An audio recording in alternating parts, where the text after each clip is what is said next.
Так, начинаем урок, друзья. Кто помнит, что было у нас домашкой? Так, Асель. Саламатсыз ба ағай? Саламатчылык. Мен последний уроктун домашкасын точно кылган жокмун. Мен эме менен эмени кылдым да, так, нотты NPM'дечи подключать эттим, все-таки у меня получился. Ошону көрсөтсөм болобу сизге? NVM мененби? Ноутду. Ооба. Ооба, көрсөтсөңөр, көрөлү. Эми демонстрацияга разрешение берсеңиз. Кечиресиз, азыр.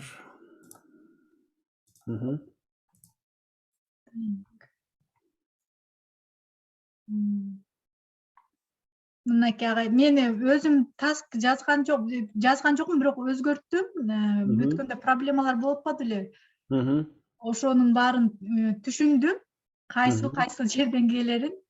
Ошо мынакей бул деген этот package JSON-го полностью эмелерди көчүрдүм. Основа сиздикин карап, сиздикинен эме алдым да, иши болсо.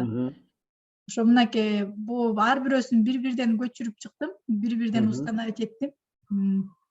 Бул gulp файл.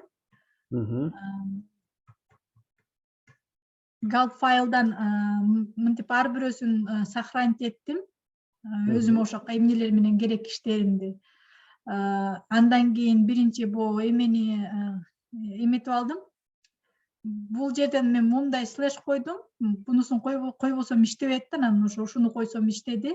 Точка слэшти. Конфигке деген полностью бүт баарын сактап алдым.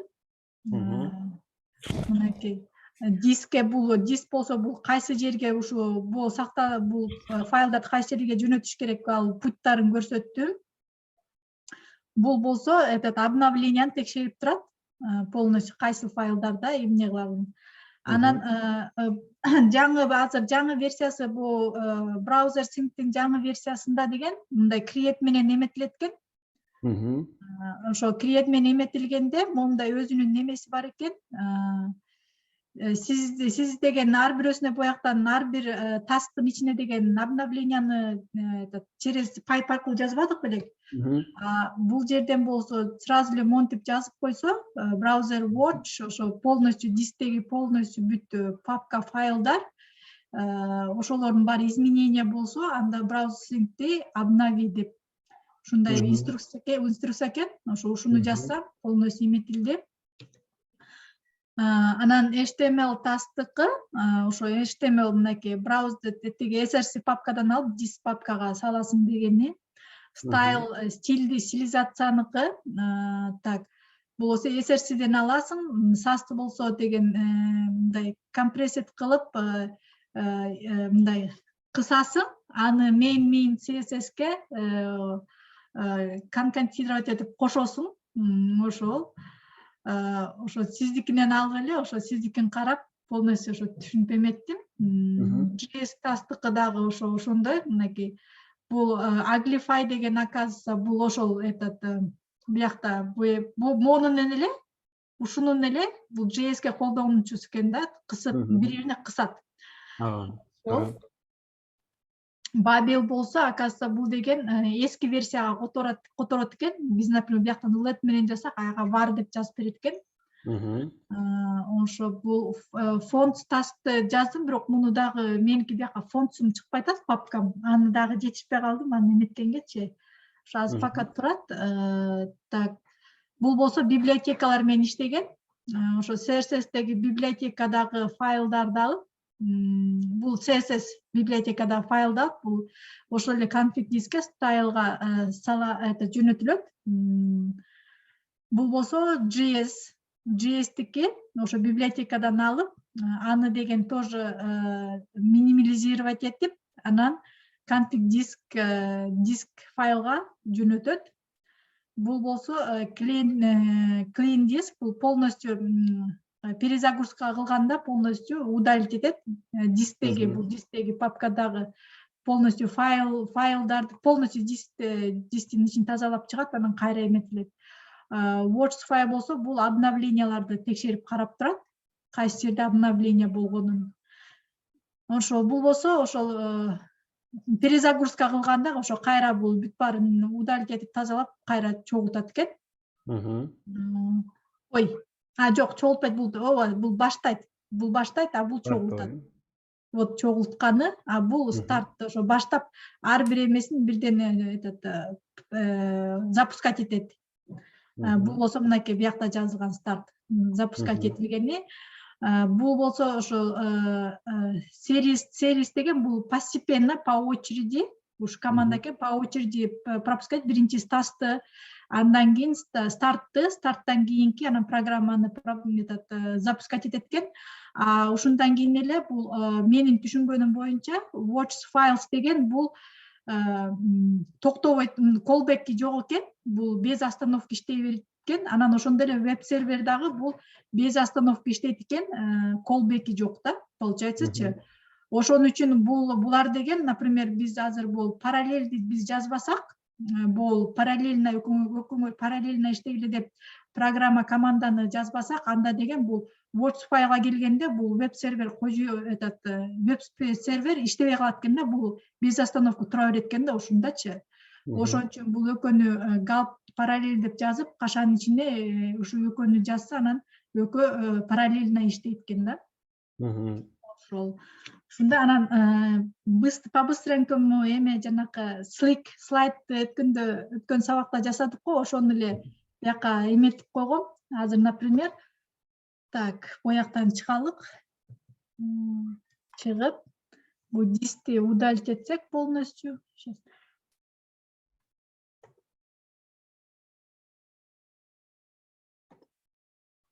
Мен мынтип бирден удалить этип чыкпасам, компьютеримдин эмеси мощностью жетпей, аябай зависать этип атат да, ушул библиотека менен иштеп баштаганда. Негизи эле могу чоң окружение, рабочий окружениени түзүп иштегенде ушул оперативка көбүрөөк сарпталат да. Мисалы үчүн сборщиктер, Webpack, Gulp сыяктуу эмелер менен жасаганда уже проект көп учурда жана оперативканы талап кылып атпайбы? Биринчи себептен библиотекалар бардык файлдарды текшерип, алардын обновлениясына следить этет. Бир нерсе өзгөрсө, кайсы бир тасктар кайра башынан башталат. Ошон үчүн оперативный память өтө көп кетип калат да. Ошон үчүн компьютер бир аз эме болуш мүмкүн да. Ошода кечке кайра өчүрүп күйгүзүп берип, ноутбугумду уже эсебинен чыгып кетти го. Так, азыр галпты жазам. Галп.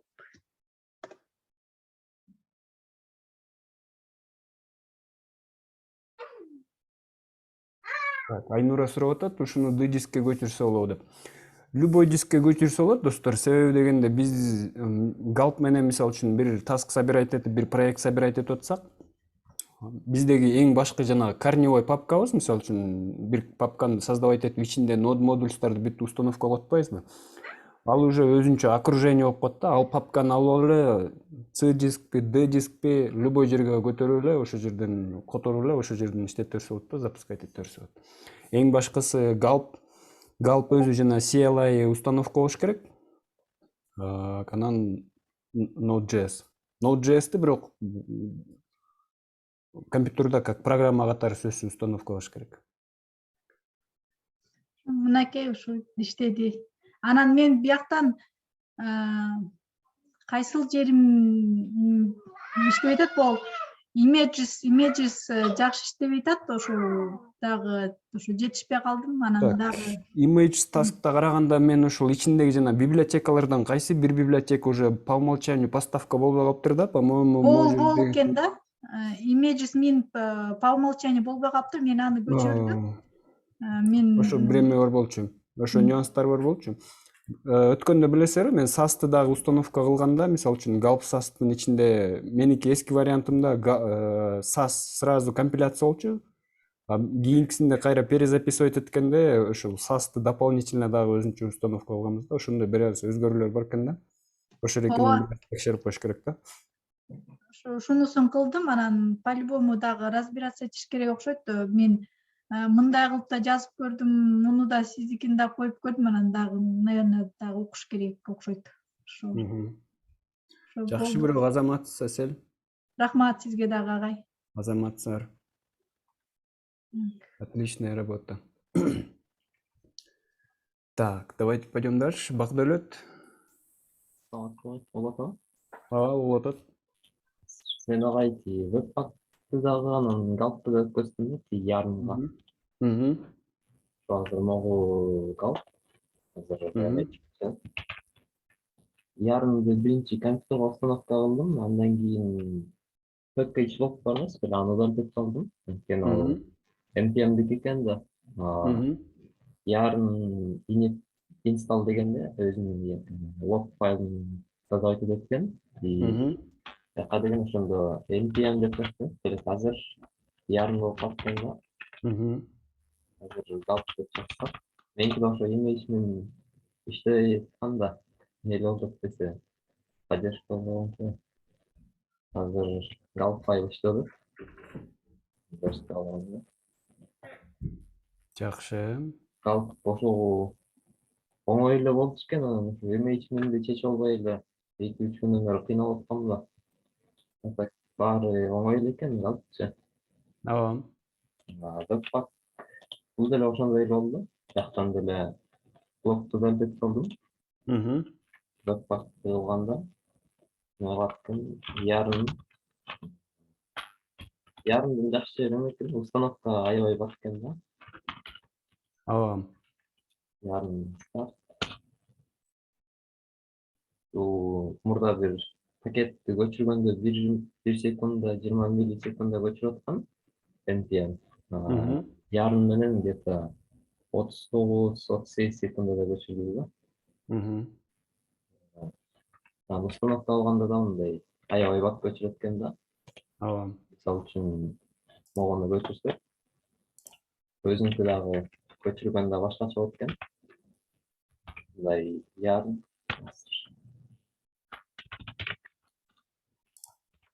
ярым деп туруппу. Ошондо npm install андан пакеттин аты save Мгм. деп эле жака ярым деп эле койсок, бул өзү кошпот экен да. Мгм. Мына азыр көчүрсөк мындай көчүрүп атканда 4 этаптан өтөт экен. Ошо 4 этапты тең мындай түшүнүктүү кылып турат экен да. Ошонусу Мгм. бат установка кылып турат экен да пакеттерди. Азыр мына бир пакет уже көчтү. 11 Мгм. секундада. Ошо азыр жаңы эме кошуп көрөйүн деп А мисалы үчүн жанагы башында биз npm install деп туруп эле бүт полный зависимостьтерди установка кылып атпайбызбы? Ошол эле кайсы команда менен болот экен? баарын установка алганда ошонун өзүн да түшүнбөй калдым, анткени эң биринчи киргенде package log'ду да деп калдым да. Андан кийин консольду ачып туруп эле эме деп жаздым. Ярым init деп жазганда могу package JSON деле полностью өтүп чыкты. Ушундай эле Мгм. болчу. Мгм. Буларга тийишпейт экен. И аягында могу лицензия тиники ICT го npm'де. Мгм. Бул ярымда mid деп которулат экен дагы. Мгм. Калгандарына тийбейт экен. Анан ярым install деген команданы жазсам уже полностью өзү установка болуп туруп, ярым логду дагы создавать этип койду. Мгм. Анда азыр веб-пактагы галпта иштеп атат. Жакшы, бактылык. Азаматсың. Ошо. Так, ярымдын негизги айырмасын айтып бергениң абдан жакшы болду да баарыбызга. Вот. Получается, у нас есть дополнительный менеджер пакетов, который называется Yarn. Вот в прошлый раз у вас была задача как раз таки посмотреть, что это такое, и установить его. Вот, когда мы прошлый раз устанавливали, например, Gulp, там, веб-паки и все остальное, мы использовали таким стандартным методом, стандартным менеджером пакетов из Node.js, который называется NPM. Ну, задача NPM менеджерить, да, управлять всеми пакетами, которые мы устанавливаем в наш проект. Но в какое-то время появился новый дополнительный инструмент, пакетный менеджер, который называется Yarn. Его придумали как бы React, как бы разработчики React или Facebook, разработчики Facebook. И что они хотели добиться вот этой библиотекой? NPM, если вы устанавливали вот большие какие-то пакеты из Node, как бы пакета с помощью NPM, то NPM очень много занимает времени. То есть он скачивает, и бывает так, что, например, один раз вы какую-то библиотеку скачали, а потом, ну, допустим, открываете какой-то новый проект, и в новом проекте требуется та же, например, библиотека, да, которая использовалась в предыдущем проекте. И получается, вы когда устанавливаете эту же библиотеку через NPM полностью все скачивает. Обратно и как бы ходит на репозиторий этой библиотеки, все прям с нуля начинает скачивать. А Yarn, он немножко умнее, ну, скажем, умнее получается, он умеет сравнивать. Вот, когда вы устанавливаете, например, какой-то проект, какую-то библиотеку, скажем, и Yarn сперва как бы проверит, есть ли в кэше такая библиотека.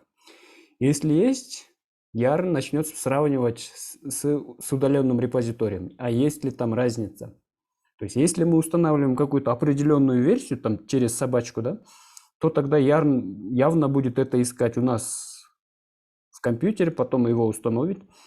Если мы как бы просто пишем yarn install или yarn add, то Yarn вот сперва проверит кэш, потом сходит на удаленный репозиторий и будет сравнивать, отличаются ли вот эти библиотеки, там что-то изменилось или не изменилось.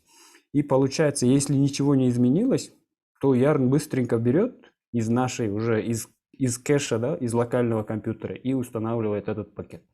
И получается, таким образом он еще быстрее работает. И получается, основные такие отличия, как бы, в принципе, там ничего такого нет. В большинстве случаев вместо слова NPM мы используем слово Yarn. Вместо install, допустим, когда мы писали npm install, чтобы что-то установить, мы пишем yarn add. И как бы никаких как бы разниц нету. Те же флаги, например, используются -d, да, чтобы установить какую-то библиотеку, как dev dependency и так далее. Ну, с Yarn мы еще будем как бы плотно работать, потому что он как бы он лучше подходит под React. Потому что мы сегодня начинаем изучать React, и как бы вот разработчики React как раз-таки создавали вот этот Yarn, потому что они хотели, чтобы вот их библиотека React хорошо собиралась, чтобы можно было быстрее запускать скрипты и все остальное. То есть они затачивали Yarn именно под React, и как бы можно сказать, он более совместим, скажем, как бы с React, и намного быстрее работает. Так, вот, как его скачать? Давайте пройдемся по документации, как им вообще пользоваться. Вот. Идем на сайт yarnpackage.com.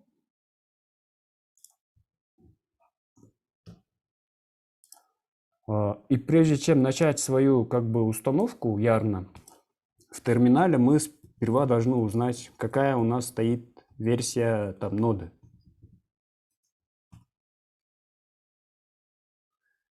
У меня стоит, например, версия 16. Я обновил нод, 16-я версия. Идем дальше, читаем документацию installation. И здесь говорится, если у вас версия 16 или 16.10 или больше, то есть получается версии 16.10 и больше, выше, чтобы установить Yarn, нужно просто ввести вот эту команду. То есть я все это проделал, вам остается только прописать вот эту команду. CorePack enable. После этого, после того, как вы введете CorePack enable, вам нужно взять просто в терминале, прописать еще одну команду, допустим, Yarn. Yarn или yarn-v. И так, у меня что-то собирается. Попробовать. Хочет что-то установить. Так, не просто yarn введите, а введите yarn-v. То есть, чтобы посмотреть версию Yarn. Вот. Если терминал вам возвращает какое-то число, как в моем случае там 1.2.2.2.10, то значит у вас уже Yarn как бы есть, и им уже можно начинать пользоваться. Для всех версий ноды меньше 16.10 вам нужно проделать вот эту команду, запустить вот эту команду. npm install глобально core-pack. И вот и все. И у вас уже, как бы можно сказать, будет Yarn. Так вот. И сегодня начинаем изучать React.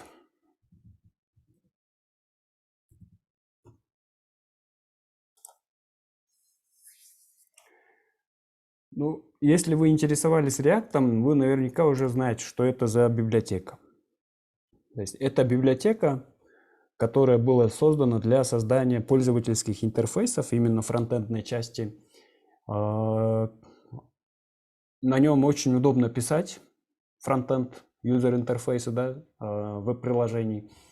И у него отличный как бы подход программирования, который называется компонентный подход. Компонентный подход, и получается, ну, помните BEM, да? CSS BEM. Там мы создавали какие-то блоки. Ну, когда писали CSS, мы создавали какие-то блоки, как бы с той целью, чтобы можно было эти блоки куда-то дальше, где-то еще дальше можно было бы переиспользовать. Таким образом, получается, мы пишем меньше CSS и, ну, скажем, получаем больше гибкости в разработке. И можно сказать, такая же схема в React. Но оно больше как бы ориентировано на создание именно как бы веб-приложений. Не просто сайты, да, как бы статичные типа WordPress там и так далее, да, а именно веб-приложения, когда очень много взаимодействий с пользователем. И как бы когда вам нужно, например, создавать хорошие высокопроизводительные сайты, которые очень быстро как бы реагируют на пользователя и так далее, и так далее. То есть преимуществ очень много.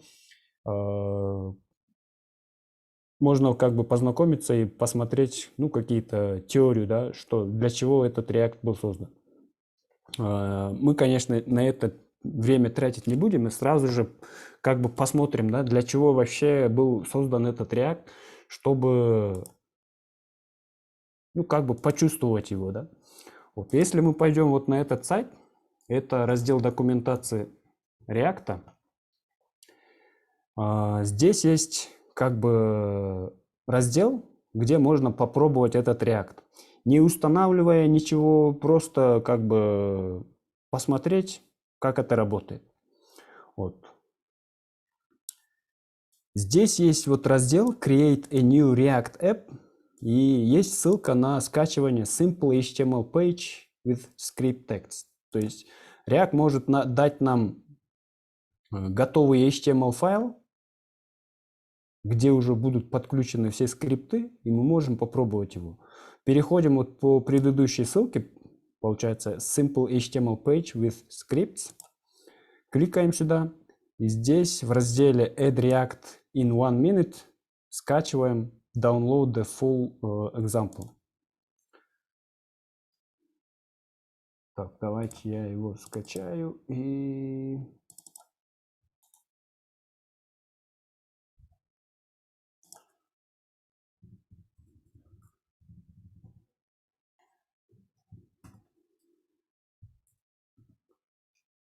и сохраню.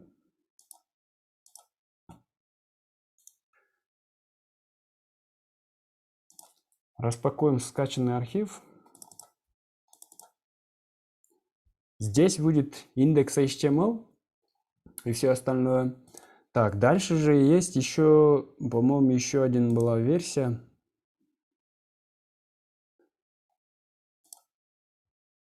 Так. Без архива. Отдельный файл такой был. Давайте сейчас. вот здесь еще. В разделе Online Playgrounds здесь тоже есть ссылка Download this HTML файл. По-моему, вот этот вариант намного легче, без архива. Давайте вот этот скачаем. То, что было, то, что я скачивал до этого, все это удалим. Вот, получается, нам откроется вот такая разметка HTML. Мы это можем сохранить. Сохранить как? И в наш проект просто там под любым названием его сохраняем. Откроем с помощью VS Code и посмотрим, что там написано. То есть мы сейчас скачиваем полностью HTML файл, где прописаны все скрипты, как бы React с подключениями и со всеми остальными. Вот. Вот это все удаляем, комментарии, чтобы глаза не мозолили. Что здесь есть? Ну, обычная структура HTML файла, да? Обычная структура, только здесь есть несколько скриптов подключенных. В HTML в body есть у нас div, ID root, он пустой. И прямо внутри body, внутри тега script у нас прописан такой как бы JavaScript код. И здесь указано type text bubble. И что это означает? Обычно же мы писали type там text JavaScript. Там. Text bubble означает, что мы вот этот код, прописанный вот здесь, передаем вот Babel, библиотеке Babel, которая будет транспилировать этот код в обычный JavaScript. То есть будет пропускать через себя Babel и случится всякая магия, так что у нас приложение запустится. Вот, если мы запустим, мы увидим Hello World. И этот Hello World выводится пока что вот таким вот React DOM render какой-то функцией, там, и непонятно, как это как это все происходит. Пока давайте вот это все закомментируем. Все вот эти скрипты. И попробуем написать там маленькую структуру какого-то веб-сайта. Скажем, мы делаем какой-то новостной портал, и в новостном портале у нас есть блок с выводом постов. Скажем, это пускай будет div с классом post. Внутри поста у нас будет h2, допустим, где будет выводиться название поста, там абзац. И, скажем, в теге time нам нужно выводить дату поста. Так, сегодня у нас, например, 29, да? Так, и чисто для примера я в теге script добавлю style, text style. И что мы сюда пропишем? Так. Для body добавим паддингов.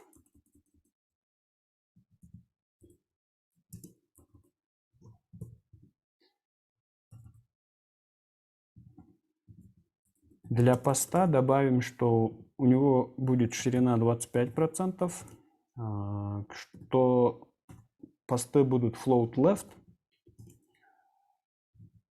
паддинг пускай будет 1 EM, box shadow, скажем, 0 пиксель, 0 пиксель, 5 пиксель, 5 и RGBA там альфа каналом 0.1. Так, и чуть-чуть закруглим углы. Border radius там 10 пикселей.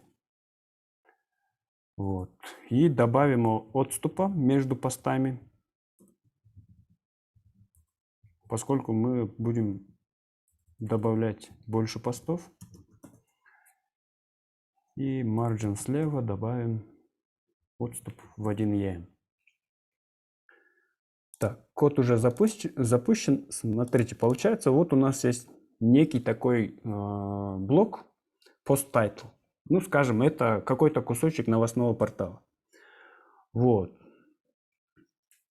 Получается, сейчас у нас один только этот пост. Есть у нас один пост. Но предположим, что нам нужно, там, скажем, из базы данных получили там 3 поста, и нужно выводить эти 3 поста. Вот. Что мы будем как бы обычной версткой делать? Мы возьмем этот div с классом post, вставили, получили 2 поста. Еще раз вставили, получили 3 поста. Ну, такая логика же понятна, да? Ну, нам нужно размножить эти посты, и как бы мы взяли, скопировали и вставили вот эти посты. Ну, в принципе, неплохое решение, но у этого решения как бы есть минус. Вот, скажем, ну, первый минус это то, что у нас размер HTML будет расти. Если вот этот пост будет какой-то сложный, где много тега, много чего, то, естественно, будет здесь очень много HTML файлов, HTML кода. Второй минус, как вы думаете, в чем-то такой основной минус вот этого подхода?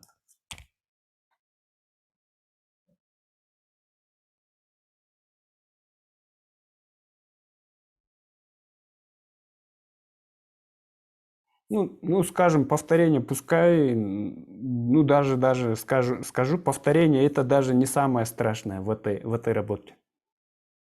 Мы даже можем замутить некий HTML-код, который, допустим, будет повторять вот эту структуру. Ну, не HTML, а JavaScript кодом мы можем повторять вот эту структуру. Ну, такой тоже подход не очень. Основной минус этого подхода в том, что на каждый элемент, скажем, если у нас это какое-нибудь веб-приложение и на каждый элемент у нас есть какая-то JavaScript логика,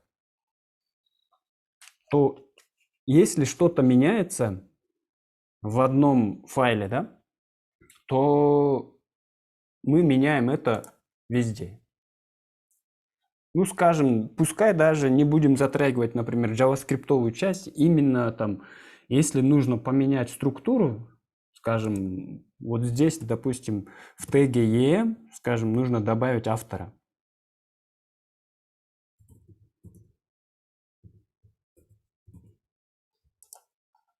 Вот у этого поста есть автор Вася. Ну, скажем, это пост Пети. Что нужно сделать? Нужно взять, найти в HTML второй div и как бы сюда добавить тег EM и написать, что это Петя. А у третьего, скажем, есть автор, там, Маша. Вот. Вот это и есть самое, как бы можно сказать, самый минус этого подхода. Ну, как бы, в принципе, у всех структура одинакова, но если что-то добавляется или убавляется, надо открывать HTML файл и редактировать каждый из них. Вот. Это плохо. Это, ну, когда мы просто говорим, просто как бы берем вот эти чистые HTML, да, когда куда-то нужно добавить какой-то тег или еще что-то. Но если это будет, допустим, корзина интернет-магазина, где предусматривается много элементов, на которых завязана всякая бизнес-логика, да, типа там купить, не купить, там кнопка сравнить с чем-то и так далее, да. Сперва была, например, кнопка просто купить, потом решили добавить там сравнить кнопку, которая будет сравнивать два товара. И получается, нужно везде все это править. И вот получается основной минус этого подхода как бы именно в этом. Вот. И как бы разработчики, как бы встречаясь вот такими проблемами, когда много приходилось править везде и как бы много вещей, начали разрабатывать приложения именно с помощью React. Не то чтобы React, сперва были какие-то другие библиотеки и так далее, но потом React как бы появился, и многие стали на нем писать. Вот. Теперь вот эту же структуру попробуем переписать уже с помощью React. Вот эти скопированные дивы мы возьмем и удалим. Теперь вот этот весь код, который был под как бы подключение вот этих реактовских штук, мы раскомментируем и попробуем написать маленький кусочек реакта. Что мы будем делать? То есть, если брать вот это приложение, то вот эта карта, ну, как бы является компонентом, да? Можно взять его, сделать одним компонентом и использовать везде, где хочется.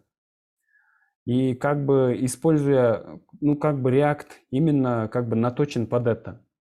User интерфейс, как бы фронтендная часть сайта или веб-приложения, делится на разные компоненты, куски, да? И получается, из этих кусков строится как бы полностью весь интерфейс сайта. И этим и хорош как бы получается вот этот React. Вот. В нашем таком маленьком приложении у нас вот этот пост можно взять как отдельный компонент и постараемся его написать с помощью React. Вот. Что мы сейчас напишем? По сути дела, скажем, в React компоненты это чисто функции. В JavaScript мы пишем функцию, да, и если есть у нас какая-то задача, и она выполняется как бы несколько раз, мы можем написать функцию и вызывать эту функцию несколько раз. Вот, типа такого, да, у нас есть как бы такой как бы будет подход. Вот когда мы разрабатываем какой-то компонент в React, мы просто пишем функцию.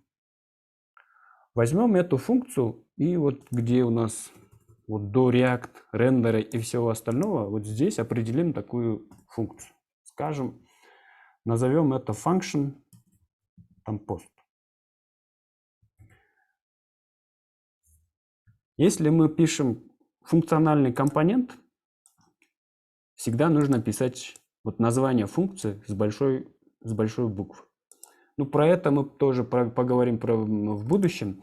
Но для простоты понимания, как бы компонент это просто функция. Пишем функцию и что она должна делать. В React все компоненты, они что-то возвращают.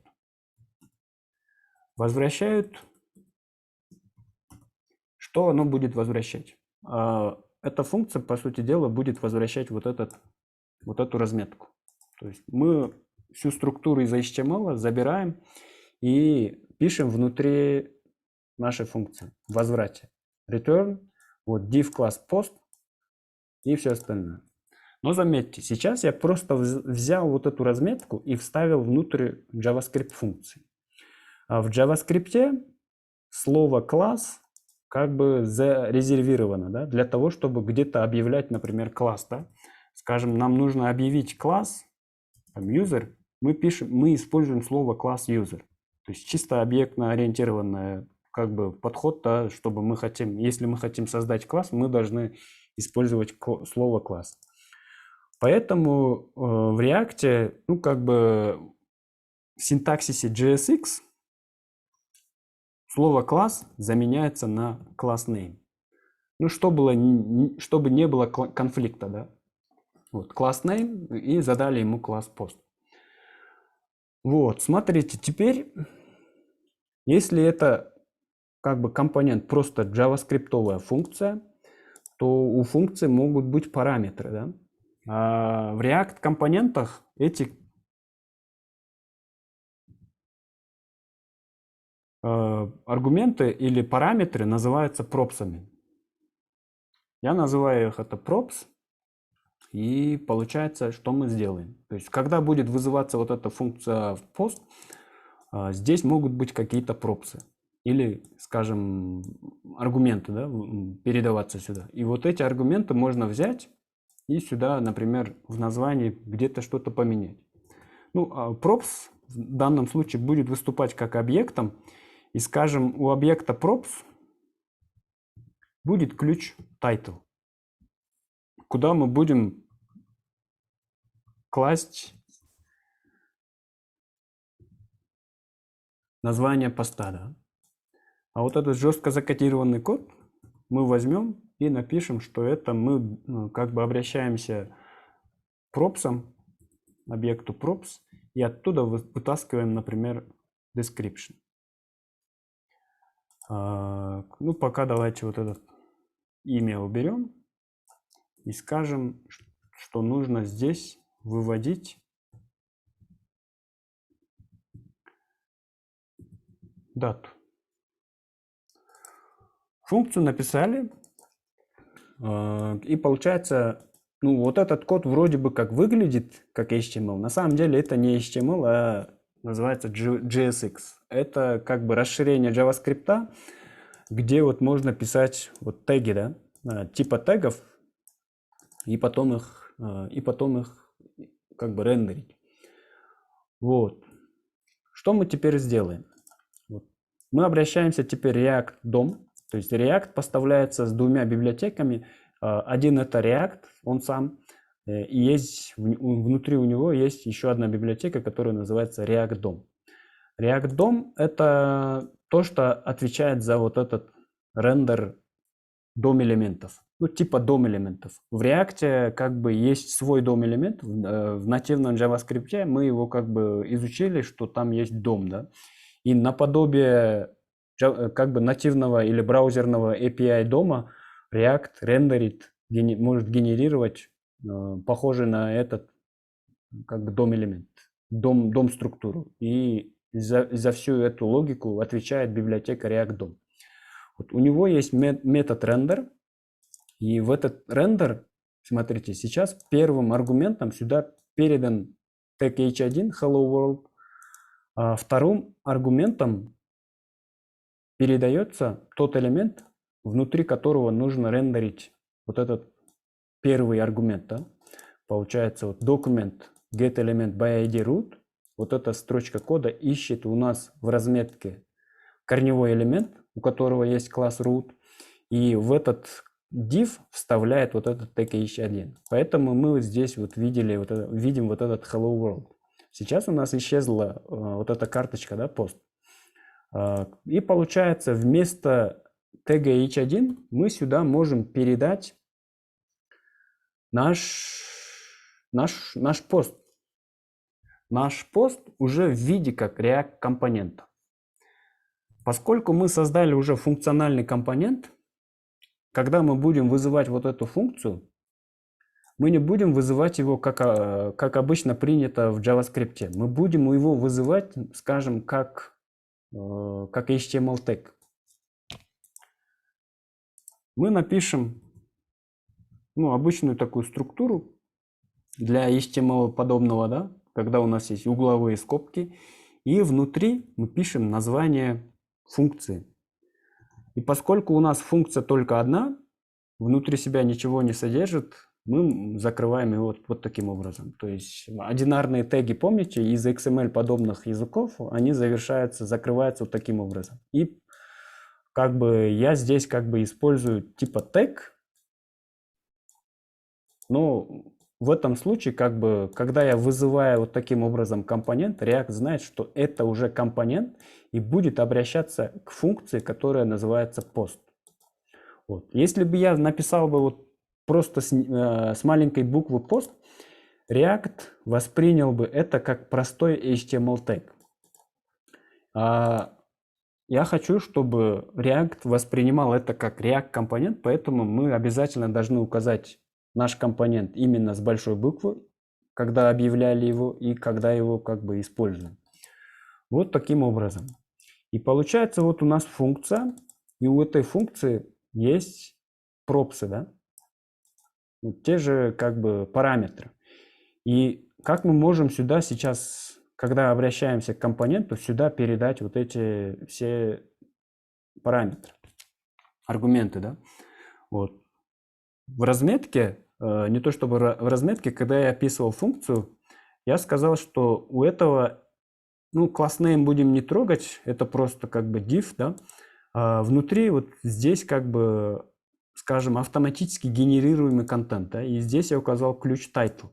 Получается, я могу вот эти параметры передать, вот как я указывал в функции. Это title равно, и здесь используются вот эти, можно использовать фигурные кавычки, потом написать какой-то текст. Либо мы можем просто взять это просто как передать как обычный текст, там, скажем, hello 1. Пускай, например, первый пост у нас будет hello 1. У нас есть второй ключ, второй параметр описания. Я назвал этот параметр description. Сюда тоже могу взять, там, написать description. И есть еще у нас поле data. Я пишу date. И там 29 ноября. Вот. Получается, я вызвал компонент, использовал компонент, передал нужные параметры. И React DOM все это скармливаю, говорю, что нужно найти документ элемент с айдишником root и его туда рендерить. Смотрим. Появляется у нас первый наш компонент. То есть React реально взял, вернул нам вот этот как бы функциональный компонент, вернул нам вот эту разметку. Но внутри теперь у нас получается, мы один раз как бы создали его. Да? Ну вот тот случай, когда нам нужно сделать 3 поста. Что нам нужно сделать? Мы возьмем, вызовем этот компонент еще раз. Скажем, что второй пост у нас будет hello 2, там описание hello 2 и скажем там 30 ноября. Передаю, у нас ничего не получается. Посмотрим код.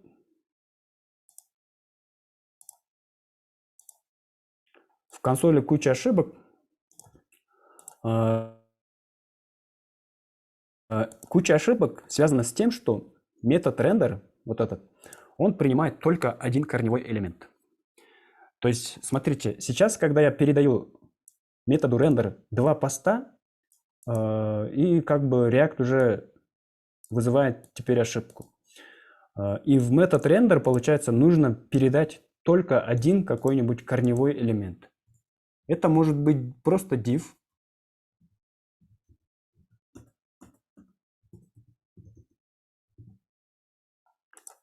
И возьму вот этот код и перенесу внутрь нашего дива. Так, вот эти все убираю, а кавычку оставляем здесь. Вот получается, React DOM Render принимает только один как бы корневой элемент, а внутри может быть сколько угодно элементов. И потом это все скармливаем getElement by ID root. Вызвали, и происходит чудо. Мы как бы переиспользовали один и тот же компонент. Нужен, например, третий пост. Мы возьмем и вызовем компонент еще раз, но теперь уже с другими параметрами.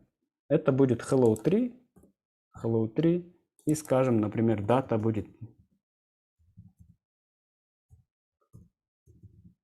декабрь 30.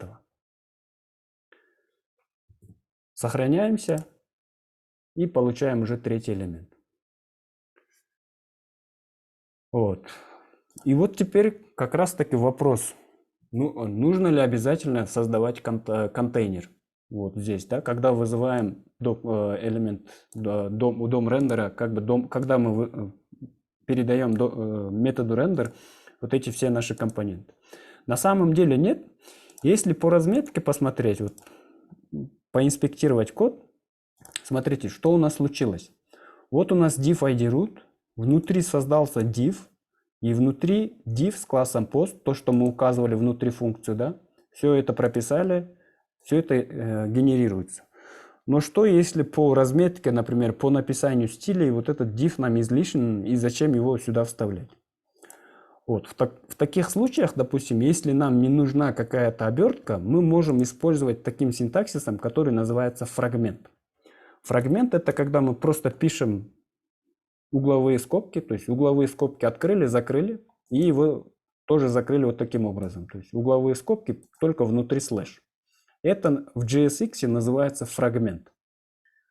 Вот. Ничего от этого не изменится. Мы как бы в интерфейсе увидим то, что мы прописывали. Но если мы поинспектируем теперь дом дерева, которое теперь уже сформировано с React, то мы здесь не увидим вот этого пустого дива. Вот. Это касается именно JSX синтаксиса, поэтому мы, когда еще дальше уже будем изучать, ну, еще будем как бы все нюансы смотреть. Вот, получается, теперь мы написали неплохую такую, скажем, приложение, которое можно легко менять. И, скажем, вот та же ситуация, когда нам нужно добавить какого-нибудь автора. Нам говорят, там, добавь в пост имя автора. Что мы делаем? Мы внутри функции вызываем, как бы меняем один и тот же код, скажем, em, и скажем, здесь можем придумать имя поста, да? Автора. Скажем, это будет из объекта props, мы возьмем там автора. Смотрим, ничего нет, автор не появился. Не появился, потому что когда мы вызываем, скажем, наш компонент, мы сюда не передаем вот там нужный нам props. Что в таких случаях можно сделать? Мы вот этому пропсу можем дать какой-нибудь через условный оператор сделать проверку, что нам нужно добавить, допустим, автора. Можем добавить по умолчанию какого-нибудь, там, скажем, даже какой-нибудь просто текст, скажем, админ. Добавил слово админ.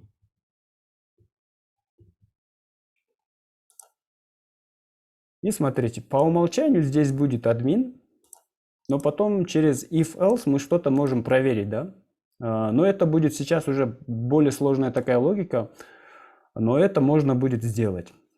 Но чисто такая логика вот этого HTML-кода, который я вам показываю, это как бы просто увидеть, как удобно работать с JavaScript, как бы с React. То есть один раз мы создаем какой-нибудь компонент, и потом в одном месте мы его редактируем. Вот. Теперь, естественно, мы вот таким способом, скачав в один HTML файл, мы его не будем разрабатывать. То есть React-приложение мы таким образом никогда не будем разрабатывать. Нам нужна такая полноценное окружение, да? Полноценное окружение, где будет хорошо продуманная такая файловая система, чтобы мы хранили там библиотеки свои и все остальное, чтобы все это автоматически собиралось, было красиво, там, удобно и так далее. Поэтому мы все это сворачиваем, идем в React, документацию и будем его уже использовать. Кстати, здесь есть документация на русском. Вот, поэтому будем сейчас как бы устанавливать React. Как устанавливается React? Все очень просто. Вот у меня есть директория. Хочу установить, ну, как бы первоначальный базовый такой шаблон React. Что я сделаю? В нужной папке я открываю терминал. Вот lesson 1. Да, открыл. Обязательно удостоверьтесь, что вы открыли именно в нужной директории как бы ваш терминал, да? Или через CD там пройдитесь по папкам и откройте, как бы попадите в ту папку в нужную вам директорию. Первая команда, которую нужно ввести, это чисто стандартная, если мы используем npm. То есть, так, давайте я переключусь на английский. Я привык читать на английском. Так, docs. К добавлению всего этого проходим, читаем все это. Так, Create New React App. Вот, в разделе Create New React App здесь как бы React предоставляет нам несколько строчек скриптов, которые нужно выполнить в терминале. Первое это npx create React App, потом сюда какое-то название my app. Я беру, копирую это и иду в терминал, вставляю.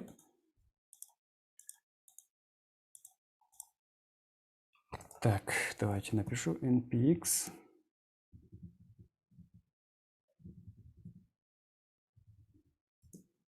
create React App, и здесь указывалось, что название какое-то, как бы название проекта. Я не хочу называть, например, мое приложение my app. Скажем, я хочу назвать там React Hello. Я просто пишу название npx create React App, потом React Hello. Именно название как бы проекта. Нажму Enter, и все сейчас начнется скачиваться, как бы npx начнет скачивать и устанавливать вот это приложение. Но смотрите, почему не npm, что это за npx? На самом деле вот этот create React App это еще один дополнительный инструмент. И этот инструмент как бы придуман для того, чтобы создавать первое такое, инициализировать React приложение. У него есть своя отдельная документация по нему, как можно все это проделать, но базовый такой настройка всего этого можно прописать вот таким вот образом. Вот. Как видите, все начинает скачиваться, устанавливаться, и это займет определенное количество времени. Вот, все завершилось, установка завершена. Если мы откроем папку, то здесь появляется React Hello. Внутри уже очень много файлов. То есть React уже реально скачался, установился. Ну, скажем, как бы мы скачали такой базовый шаблон React. Вот этот single файл я удалю. Вот. Откроем теперь эту директорию в VS Code.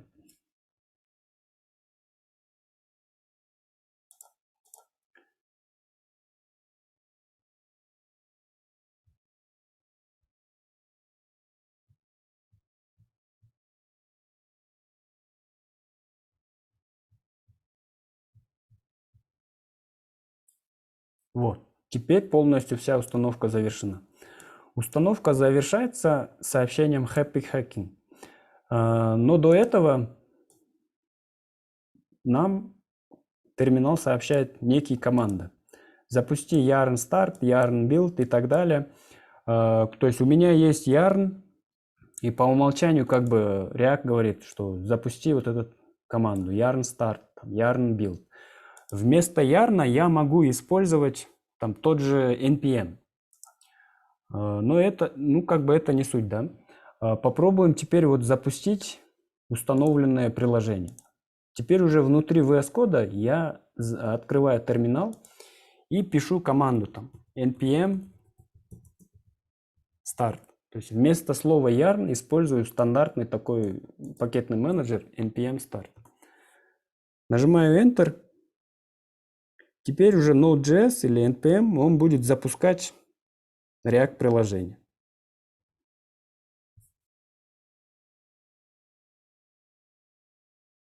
Если у вас все скачалось верно, все установилось, то после запуска команды npm start у вас откроется браузер, и вы получите вот такой базовый шаблон React приложения, где есть у нас крутящийся логотип React и сообщение, что нужно поменять файл app.js, который находится в директории src, и просто сохранить его. То есть вот смотрите, та структура, которая есть в React. Node Modules, это понятно, да? Здесь есть библиотеки. Есть public HTML. Вот. Что здесь есть? И вот здесь есть папка src, и что здесь есть? Давайте теперь поговорим про это. Здесь в папке public у нас создается тот самый HTML файл, который будет отдаваться. То есть вот здесь можно многое почистить, вот эти все комментарии. И так можно, если поближе познакомиться с этим HTML-кодом, здесь есть подключение всяких фавиконок и так далее, манифесты и все остальное. И также в разметке есть div-id-root. Вот. Именно этот файл отдается в конечном итоге пользователю. То есть пользователь скачивает вот этот HTML-файл, а потом сюда уже автоматически будет подключены вот эти все скрипты React, где будет прописана вся наша логика, да, все приложение. То есть здесь, скажем, паблик — это, можно сказать, чисто статичные какие-то файлы. Вот. Самое интересное находится в папке src. src здесь есть app.css, то есть здесь, ну, как бы файл CSS, понятное дело, здесь будут стили.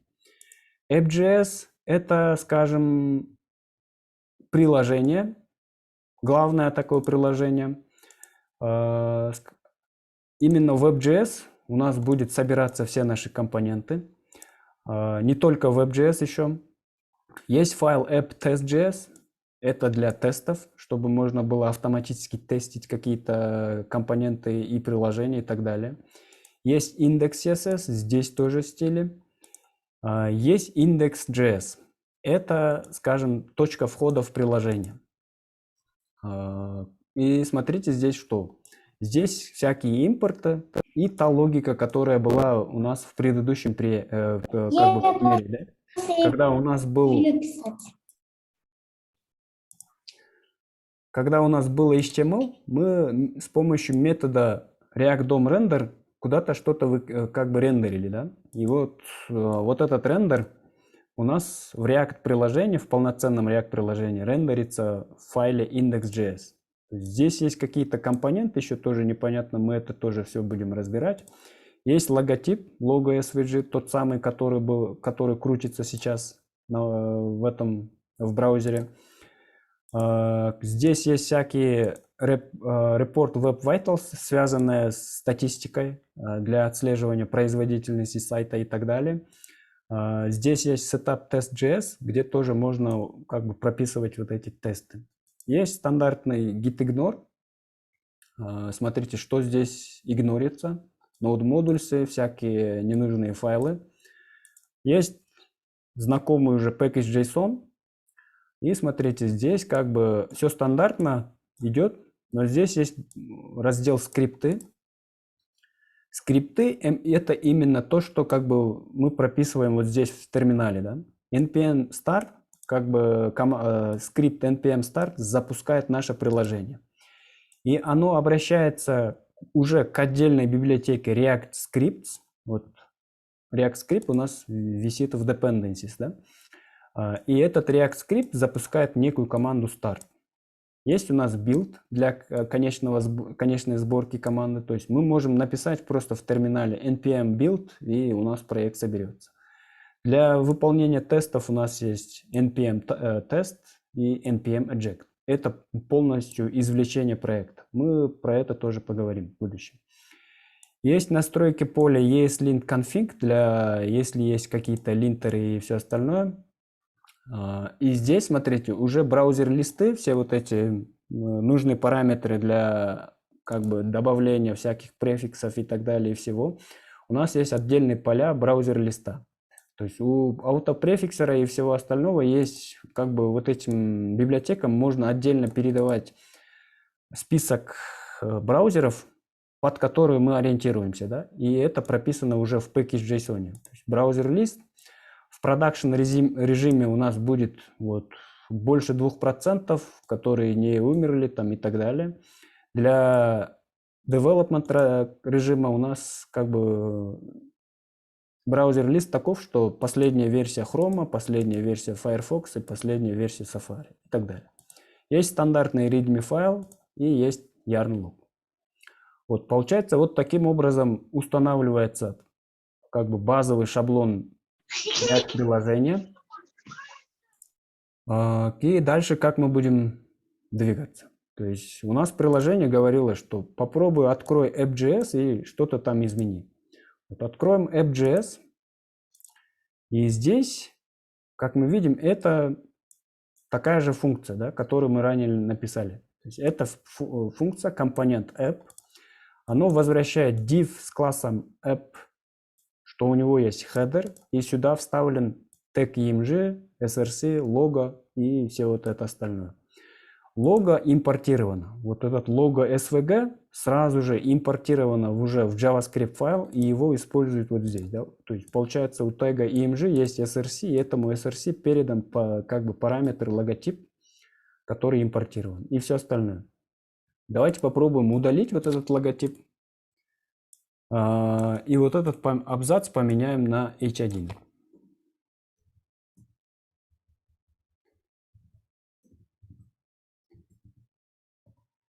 И напишем Hello React. Сохраняемся. Смотрите, здесь уже как бы все отслеживается, терминал уже не закрылся, он висит, отслеживает файлы, компилирует, как бы собирается все. Если мы откроем уже браузер, то мы увидим все наши вот эти изменения. То, что мы вводим, изменяем здесь, как бы сразу же сохраняется, рендерится заново, и все изменения видны на лету. Вот, это был способ установки с помощью NPX. NPX это, можно сказать, инструмент, который запускает скрипты. То есть вот здесь мы видели, да, команду NPX. И я как бы до конца вам не дорассказал, что это за скрипт. Вот получается, есть отдельный инструмент Create React App, который вот создает новое React приложение. И в обычном ноде, чтобы запустить какой-то скрипт на выполнение, нужна команда npx. Вот, поэтому у нас здесь есть вот такой npx. Не npm, а именно npx. Ну, как бы мы говорим, npx, запусти команду, как бы запусти скрипт React, create React App, и вот с таким параметром. И вот таким образом у нас все это создается. Вот, это был первый способ, когда мы используем стандартные инструменты ноды. Так, теперь закроем вот этот терминал, который запущен сервер, да, с помощью Ctrl-C. Терминал уже остановился. Теперь там же мы попробуем создать уже другое приложение с помощью Yarn. Что я сделаю? Так, давайте все вот эти git-bash закроем. Заново открою git-bash в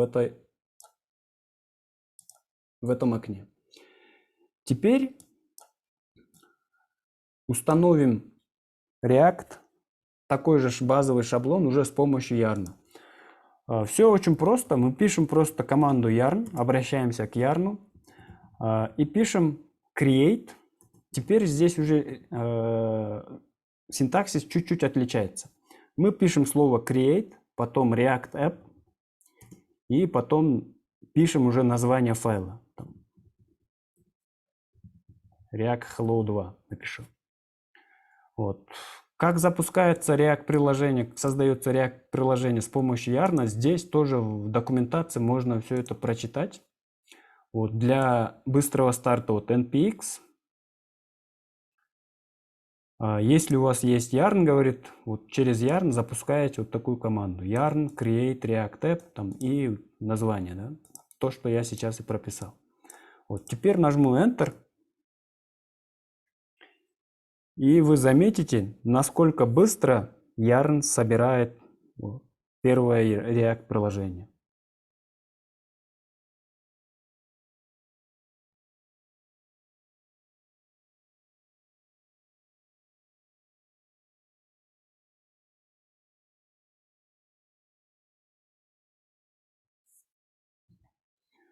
Это будет точно так же, как и в предыдущий раз. Здесь создастся директория React с названием, да, который мы указали. И сюда будет скачана библиотека, все соберется и установится. Вот. Все скачалось. Сейчас все компилируется.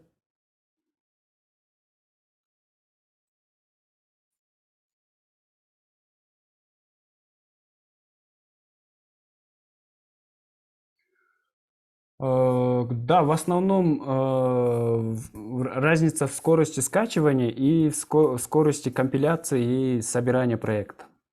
Ну, получается, Yarn более такой, как бы, оптимизирован, можно сказать, под React. И лучше всего с React работать через Yarn.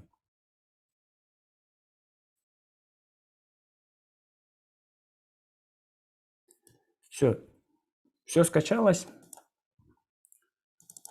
Откроем ту же структуру, второй React Hello 2. Здесь у нас будет то же самое, что и в предыдущий раз. То есть ничего особенного, как бы никаких изменений здесь нет.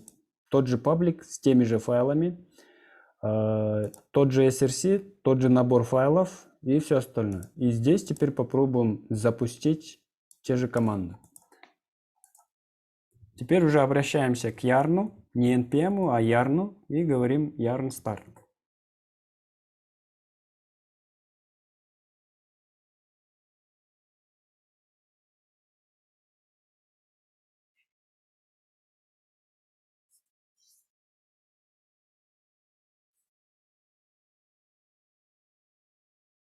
Проект собирается, запускается сервер localhost на порте 3000 и запускается React приложение.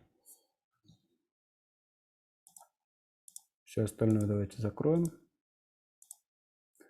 Вот, приложение запустилось. Попробуем здесь точно так же поменять app.js. Вот это все уберем. Внутри хедера создадим h1.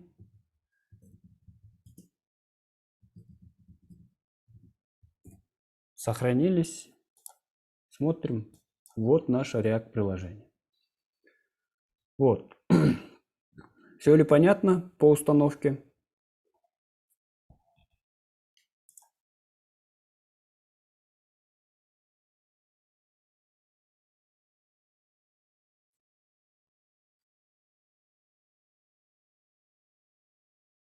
Кто сейчас попробовал установить React приложение? У кого получилось? Меники ыңгайсыз болбой калдыбы? Өзү биякта инструкция берет экен, ошол package yarn log этип, modules этип, анан кийин кайра ошонун yarn install кылыш керек экен. Какая ошибка?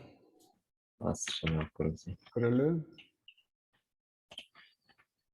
Көрүнөт да. Намакта yarn start деп жазгам. Андан кийин ошибка кетти. Package'de webpack бар деп. Ал жок экен. И анан бияктан өзү инструкция берди да. Сперва package log, yarn log этип, modules этип, webpack'ты ошол dependencies web dependency'den этиш керек экен. Биякта өзү жок экен. И аягында кайра ошонун yarn install кылыш керек экен. Ошону жазып бердим.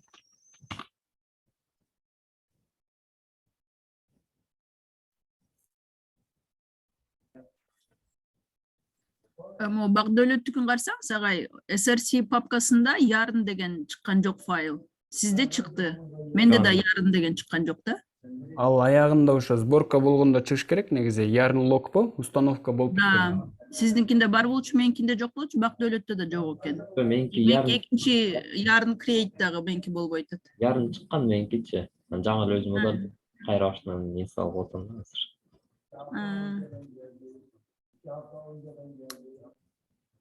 Меники бирок консолдон эме деп чыгып атты да. Могу Yarn'дын бир жаңыраак версиясы бар окшойт. 1.2 ошого удалить этип атты да кайра баштан. Git баш менен установкалап атканда ошогодон болот да окшойт жаңы версияда. Ярындын эки версиясы бар. Биринчи, анан, по-моему, азыр экинчиси башталды уже. Экинчи версиясы ошо через Core Pack менен кетсеңер экинчи версиясы болушу мүмкүн. Эгерде yarn install минус так npm install -g yarn десеңер, анда, по-моему, по умолчанию установка yarndыкы биринчиси кетет болуш керек эле. Ошол через жаңы эле create react тартылганда ошол бир версиясын удалить этет экен да. Анан кайра өзүнүкүн көчүрөт экен да.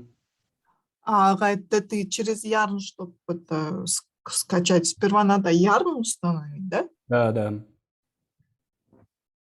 А через NPX у меня не получается. Как не получается? Можете показать экранное слово? Да.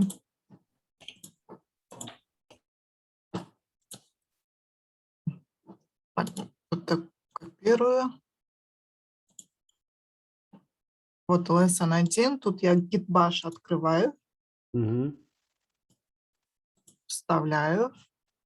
Вот.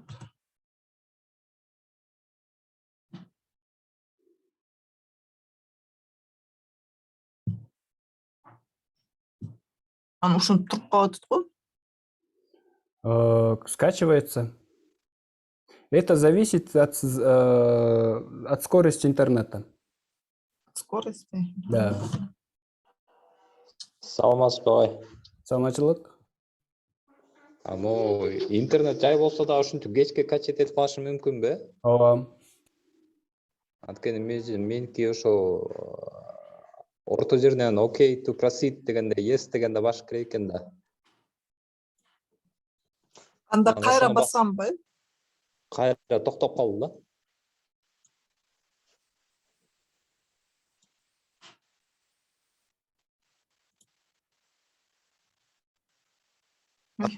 Агай, Вот там. это если я через NPX сделал, это же нормально, правильно? Да, да, да. Я просто скачал вообще в начале через NPX, и оно до сих пор скачивается, потом я не могу написать еще как бы. Да, Вот. это как раз таки то, что библиотек скачивается очень много, и это займет времени. Если интернет слабый, то это может занять там от 3 до 10 минут в среднем. Вы же сейчас еще сидите в Zoom, у вас часть трафика уходит на Zoom, да, получается? Поэтому скачивание занимает очень, очень много времени. Вот потом, когда у нас урок закончится, обязательно тоже попробуйте, да? Обязательно надо подождать терминала, пока все скачается и установится. Вот у меня все быстро происходит, потому что у меня интернет, скорость интернета как бы позволяет, да? У меня Летает, да. 10 мегабит, по-моему, и в принципе его должно хватить. Так, еще один способ, друзья. Вот мы когда запускали, скажем, установку через gitbash, мы писали в терминале там название папки, да, куда нужно все это установить. Есть еще другой способ. Допустим, я создаю папку там, хочу начать приложение и называю это папку MyCoolLab. Открываю в VS Code. Получается, у меня сейчас пока все пусто. Я хочу в эту директорию уже установить React. Вот. Точно так же, как мы этого делали ранее, там, через Yarn, через NPX, неважно. Я пишу create React app. И получается, по инструкциям мы должны сюда третьим параметром как бы указать название директории. Да? Ну, получается, я уже директорию создал, я нахожусь внутри нее, внутри этой директории, и мне не нужно уже лишнюю папку здесь плодить, еще лишнюю папку создавать. Что я могу сделать? Я просто пишу команду yarn create react app и нажимаю точку. Точка означает, что в текущую папку. То есть сейчас React будет скачан в папку myCoolLab, когда я просто не указываю название файла в терминале. Да? Я просто вручную создал эту директорию, открыл в VS Code и внутри пишу yarn create React app, точка, либо я могу также написать npx create React app, точка. Обязательно через пробел. Нажимаю.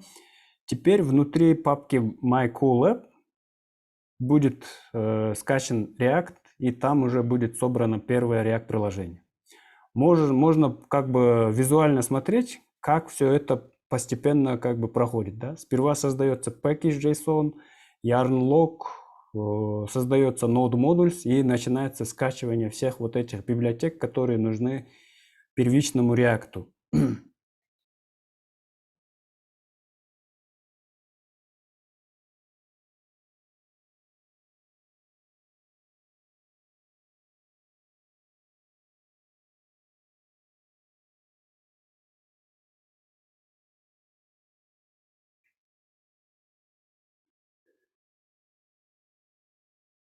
Ждем. Все скачалось, теперь собирается.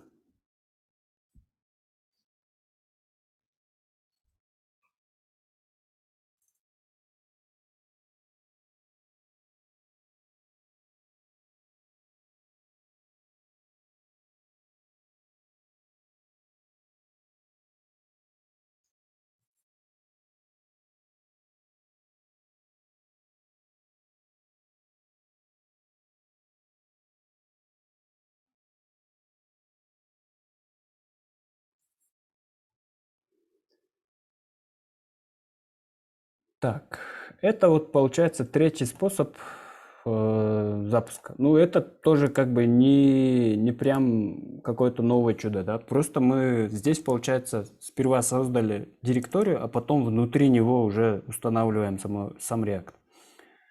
Вот. Есть ли у кого-то еще какие-то вопросы по сегодняшнему уроку? Сегодня ваша задача посидеть, установить, запустить свое первое React-приложение. И точно так же, как я это делал, попробуйте отредактировать app.js, написать там какой-нибудь свой код.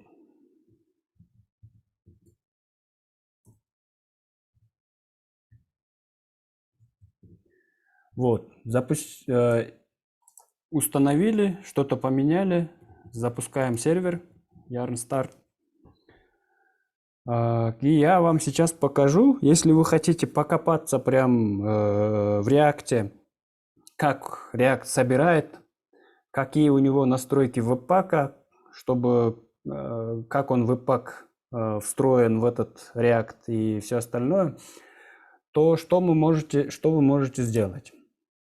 В package.json у нас есть скрипты, да? Start, build, тесты, понятно. Ну вот, что это за eject? Eject как бы извлечение, да? И извлечение чего и как? Смотрите, если я напишу yarn eject,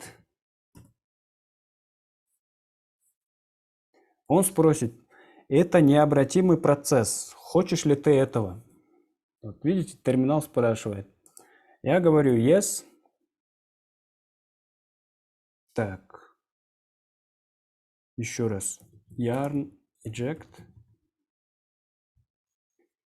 Нажимаю Enter. Все.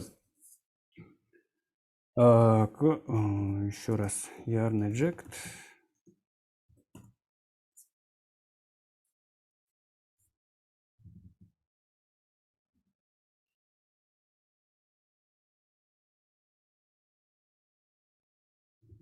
Почему-то у нас не выходит yarn eject.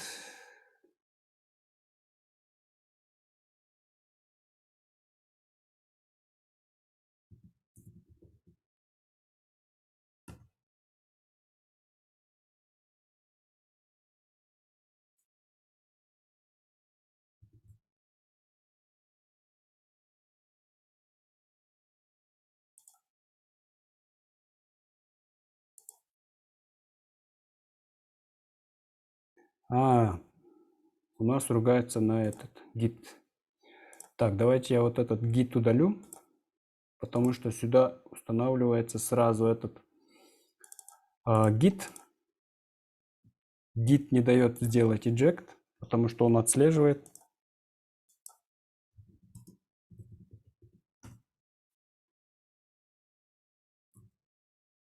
Вот, нажимаю Y, и происходит такой необратимый процесс. Сейчас вся сборка React, которая скрыта изнутри, оно разворачивается. Разворачивается, и в папке, в корневой папке создается файл config, и здесь внутри все описаны все вот эти webpack конфиги, еще дополнительные все вот эти конфиги, как React приложение собирается. Вот, получается, вот в папке config вы можете посмотреть тот самый webpack config, как здесь, например, в React написан конфиги webpack, как все это собирается. Ну, то есть это для того, чтобы можно как бы посмотреть изнутри все вот эти конфиги React. То есть видите здесь какой webpack, конфиг webpack. Там 700 с лишним страниц описанного кода webpack конфигов, да, по которой React приложение собирается. Здесь еще есть дополнительные файлы, там пути, как все это описано, где что, как лежит, там модуль, как они собираются и все остальное. То есть это, можно сказать, внутренняя часть React. И это нужно, команду yarn eject нужно делать. И как бы если вас вот эта сборка React, как бы как он собирает webpack, как бы вся сборка React вас не устраивает, вам нужно каким-то особым образом собрать проект, то тогда вот нужно будет делать React eject, и вот тогда уже можно будет добраться до именно webpack конфига, здесь описать свои какие-то условия, а потом уже что-то уже сделать. Но в принципе крайне редко это будем делать, и практически мы его даже не будем делать, потому что все настроено, и в принципе как бы все будет работать. Это чисто для того, чтобы посмотреть, как бы поиграться и для себя что-то как бы увидеть, да, как, например, какие большие библиотеки собирают свои проекты, да, с помощью Webpack, чтобы можно было увидеть для себя, что-то почерпать. Вот. Жанагы болбой атканды көргөзбөсөм болот. Біреулерді кем алып баса. Эмеден болот да, жана өзү айтып аткан болчу да, консольда. Могу путь боюнча эмеде not modules пайда болуп калышы мүмкүн экен да, ошодон да болбой калат экен да. Ошого Windows 10 user, bu жакта кишинин аты. Ошакта not modules пайда болуп калышы мүмкүн экен да. Ошону көрүп турса иштебей коет экен да. Болушу мүмкүн. Так. У меня на этом все, друзья. Так, после уроков обязательно, не спеша, когда у вас интернет-канал не загружен, попробуйте скачать, установить React-приложение. И на следующее занятие попробуйте поменять вот это содержание app.js, чтобы туда что-то вывести. Вот. Если есть вопросы, жду вопросы. Если нет, то тогда завершаем урок. И встречаемся на следующем занятии. Хорошо тогда, друзья. Всем тогда пока. До следующего урока. Приятного отдыха. До свидания.